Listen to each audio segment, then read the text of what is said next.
Akizungumza wakati wa mafunzo ya uongozi wa kanisa yaliyofanyika katika kanisa la ACK St. Crispinus mjini Bungoma, Askofu Mechumo alisisitiza umuhimu wa umoja na maridhiano kati ya viongozi kama njia ya kuendeleza taifa, akiwataka viongozi kuepuka matamshi potovu.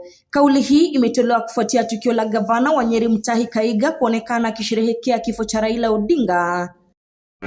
Sisi ni kuwasihi, siwe ndio nafasi ya watu kuanza kung'ang'ania mamlaka na watu na mambo mengine. Iwe ni jambo la kuomboleza na kisha tuende kazini ili tuweze kujenga taifa letu la Kenya. Mila ya Wajaluo ambapo former prime minister anatoka, wanataka na waomboleze kwa mwezi mmoja. Kwa hivyo matamshi na ile kung'ang'ana watu kutoka vile watulie, waomboleze mwezi mmoja ikikwisha, watu wakimaliza wakae chini wazungumze. Sisi tunapenda taifa letu. Nataka kila kiongozi aone mahali vile tunaweza kukaa pamoja na tufanyie pamoja ili taifa liweze kuwa pamoja na liende mbele.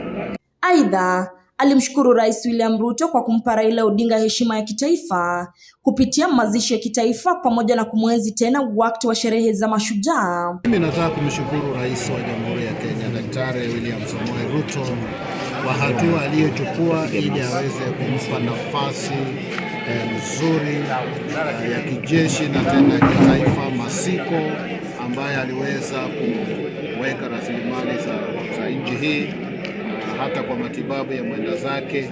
Alionyesha sura nzuri, alionyesha nia nzuri, na ni jambo ambalo tunamuuliza tu aendelee kuwa mkarimu wa aina hii ili hata wengine watakaolala aweze pia kuwatumikia kwa sababu ni wananchi wa Kenya. Mafundisho hayo yamefanyika kwa nia ya kuelekeza viongozi wa kanisa katika kuongoza na kuleta amani na maadili katika jamii. Leo tulipana kongamano na wachungaji na askofu, na tulikuwa tunafundisha hiyo kanisa moja kwenda sauti moja, bila wanaweza kuwa na maono ambayo itaguza kila sehemu ya mwanadamu na nchi yetu yote kwa jumla. Askofu Mechumo ametoa wito kwa Wakenya wote kudumisha umoja na amani katika kipindi hiki cha maombolezo, akisisitiza kuwa taifa linaweza kusonga mbele tu kupitia maelewano, upendo na heshima kwa viongozi wanalolitumikia kwa bidii. Nikiripotia mtazamo wa Dira Runinga ya Tandao, jina langu ni Florence Simio.